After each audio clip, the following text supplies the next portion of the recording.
इस वीडियो में हम लीडकोड वीकली कॉन्टेस्ट 366 की सेकंड प्रॉब्लम डिस्कस करेंगे। प्रॉब्लम का नाम है मिनिमम प्रोसेसिंग टाइम। इस प्रॉब्लम में हमें n प्रोसेसर दिए हुए हैं। हर एक प्रोसेसर की 4 कोर्स हैं और हमें टोटल n इंटू 4 इतने टास्क एग्जीक्यूट करने हैं। हमें हर एक टास्क का टाइम दिया हुआ है कि उसे एग्जीक्यूट करने में कितना टाइम लगेगा। साथ में हमें हर एक प्रोसेसर का अवेलेबल टाइम दिया हुआ है कि ये प्रोसेसर टास्क एग्जीक्यूट करने के लिए अवेलेबल कब होगा। जब वो अवेलेबल होगा तभी उसके बाद हम उस पर टास्क एग्जीक्यूट कर सकते हैं। आपके सारे प्रोसेसर और सारी कोर्स इंडिपेंडेंटली टास्क को एग्जीक्यूट करेंगी, यानी कि वे पैरेलली टास्क को एग्जीक्यूट कर सकती हैं। हमारा एम क्या है, हमें मिनिमम टाइम रिटर्न करना है जब सारे के सारे टास्क एग्जीक्यूट हो जाएंगे। साथ में हमारा कॉन्स्टेंट क्या है कि एक कोर केवल एक ही टास्क एग्जीक्यूट कर सकती है। हमारे पास n प्रोसेसर है, हर एक प्रोसेसर की 4 कोर्स है, यानी हमारे पास n इंटू 4 इतनी कोर्स है और हमें n इंटू 4 इतने ही टास्क एग्जीक्यूट करने हैं, यानी कि 1 कोर की 1 टास्क के साथ मैपिंग करनी है। और मिनिमम टाइम जिसमें हम टास्क को एग्जीक्यूट कर पाएंगे वो रिटर्न करना है। जैसे हमें यहाँ पर दिया है 2 प्रोसेसर है हमारे। पहला प्रोसेसर 8 टाइम पर, यानी कि इसकी चारों की चारों कोर्स 8 टाइम पर अवेलेबल हो जाएंगी। दूसरा प्रोसेसर है वो 10 टाइम पर हमें अवेलेबल होगा। हमें 8 टास्क दिए जो कि हमें एग्जीक्यूट करने हैं। तो अगर मैं ये जो प्रोसेसर पहले हो रहा है इस पर मैं ये 8 वाला टास्क एग्जीक्यूट करूँ तो 8 प्लस 8 कितना 16, इतना टाइम इस प्रोसेसर को लगेगा ही लगेगा। फिर अब इसकी बची हुई तीनों कोर्स ये भी 8 टाइम पर एक टास्क को एग्जीक्यूट कर सकती है। तो मैं क्या करूँ, उस पर 7, 4 और 5, 7, 4 और 5 ये वाले टास्क एग्जीक्यूट करा लूँ तो कब फिनिश हो जाएंगे, 15 पर, 12 पर और 13 पर। क्यों? क्योंकि सारी पैरेलली एग्जीक्यूट कर रही हैं। फिर बचे हुए टास्क मेरा 10 पर जो प्रोसेसर आ रहा है उन पर लगा दूँ। 3, 2, 2, 1 कितना लगेगा, 13, 12, 12, 11 इन पर फिनिश हो जाएगी। तो अगर इस टाइप से हम असाइनमेंट करें तो हमारा मैक्सिमम टाइम कितना लग रहा है, 16। ये हमें रिटर्न करना है। जब हमारे सारे टास्क एग्जीक्यूट हो जाएंगे वो कौन सा टाइम होगा, 16 होगा। सिमिलरली अगर हम इसमें देखें, एक प्रोसेस हमारा 10 पर होगा, एक 20 पर होगा। तो अगर मैं 10 पर 8, 5, 4, 3 ये वाले टास्क एग्जीक्यूट करूँ और 20 पर 2, 3, 1, 2 ये वाले एग्जीक्यूट करूँ तो कितना टाइम लगेगा, 18, 15, 14, 13, 22, 23, 21, 22 इतना टाइम लगेगा। और मैक्सिमम टाइम कितना आ रहा है, 23। ये मुझे रिटर्न करना है। नाउ एक चीज़ तो हमें क्लियर है कि हमारे सारे टास्क पैरेलली एग्जीक्यूट कर रहे हैं और जिस भी टास्क को हम जिस प्रोसेसर पर असाइन करेंगे उसका फिनिश टाइम क्या आएगा, जिस टाइम पर मेरा प्रोसेसर अवेलेबल होगा प्लस जो उस टास्क का टाइम होगा। जैसे 8 पर मैं ये वाला टास्क एग्जीक्यूट करूँ तो 8 प्लस 8 16 आएगा। 8 पर ये 4 वाला करूँ तो 8 प्लस 4 12 आएगा। वो मेरा टाइम आएगा और मुझे करना क्या है, जो भी मेरा टाइम है उसको मिनिमाइज़ करना है। जिस पर मेरा लास्ट टास्क फिनिश होगा वो मिनिमाइज़ करना है। तो इसके लिए सिंपली देखो, मेरा 8 प्लस 8 ये हमेशा 10 प्लस 8 इससे कम आएगा। यानी कि जो प्रोसेसर मेरा पहले आ रहा है उस पर अगर मैं सबसे हाईएस्ट टाइम वाला टास्क एग्जीक्यूट करूं तो मेरा टाइम मिनिमम आएगा।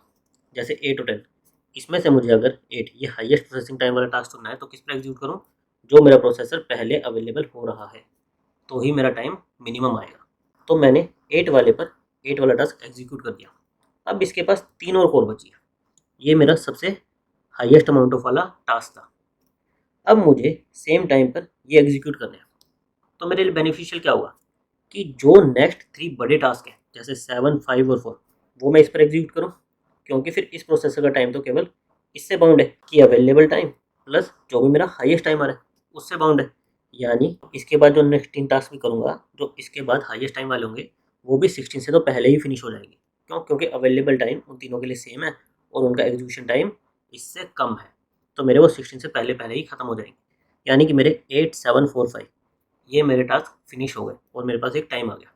उसके बाद जो भी मेरे टास्क बचे उसमें मैं ये काम रिपीट करूँ कि जो मेरा प्रोसेसर सबसे पहले अवेलेबल हो रहा है उस पर मैं जो सबसे हाईएस्ट टाइम वाला टास्क है वो परफॉर्म कर दूँ।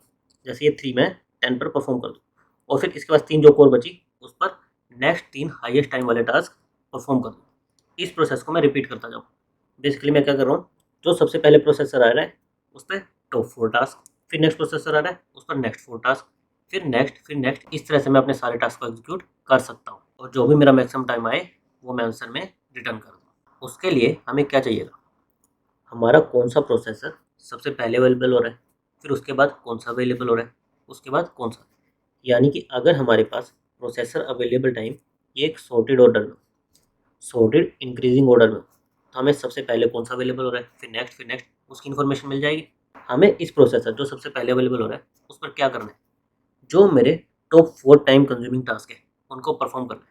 उसके लिए मुझे क्या चाहिए, जो सबसे highest amount of time consume करे, फिर नेक्स्ट एंड फिर नेक्स्ट। यानी कि मुझे टास्क टाइम किस ऑर्डर में चाहिए, सॉर्टेड चाहिए और डिक्रीजिंग ऑर्डर में चाहिए। डिक्रीजिंग ऑर्डर में आएगा तो मैं क्या करूँगा, सबसे हाईएस्ट वाला मेरा यहाँ पर आ जाएगा, फिर नेक्स्ट। तो सबसे पहले मैं क्या करूँगा, अपने प्रोसेसर टाइम को असेंडिंग ऑर्डर में और टास्क टाइम को डिसेंडिंग ऑर्डर में सॉर्ट कर दूंगा। सॉर्ट करने पर हमारे ये दो एरे ऐसे बन जाएंगे 8 और 10, फिर 8 7 5 4 3 2 2 1। इसके बाद हमें क्या करना है, इस प्रोसेसर पर हमें टॉप 4 ये वाले टास्क परफॉर्म करने हैं। इस प्रोसेस पर नेक्स्ट 4 ये टॉप वाले प्रोसेस परफॉर्म करने हैं। इस प्रोसेस के लिए हाईएस्ट टाइम क्या आएगा, जो मेरा अवेलेबल टाइम है 8 प्लस जो इन चारों में से हाईएस्ट टाइम है यानी कि 0th इंडेक्स वाला प्लस 8, और इस 10 वाले प्रोसेसर इसके लिए टाइम कितना आएगा 10 जिस पर ये अवेलेबल हो है, प्लस इन चारों में से जो हाईएस्ट टाइम कंज्यूमिंग टास्क है कितना है 3 है, जो कि मेरा 4th इंडेक्स पर होगा। इसी तरह अगर और प्रोसेस होते तो क्या होता, ये प्रोसेस प्लस मेरा 4 5 6 7 8 इंडेक्स पर जो भी टाइम होता उसका सम।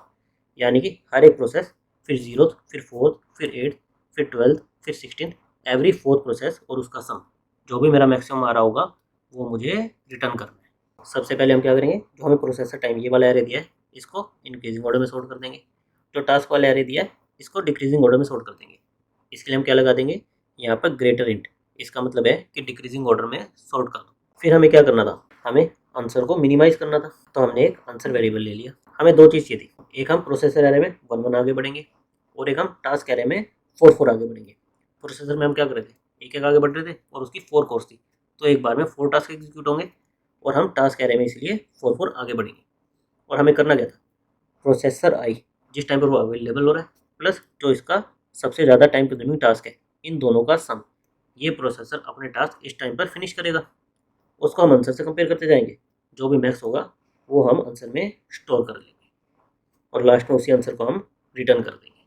और इसकी हमारी टाइम वेलोसिटी क्या आएगी, हम सॉर्टिंग लगा रहे हैं तो एन लॉग ऑफ एन, और सॉर्टिंग के लिए हमें स्पेस कितना लगता है लॉग ऑफ एन, तो हमारी टाइम वेलोसिटी आ जाएगी एन लॉग एन और स्पेस कॉम्प्लेक्सिटी आ जाएगी log of N. Thank you guys.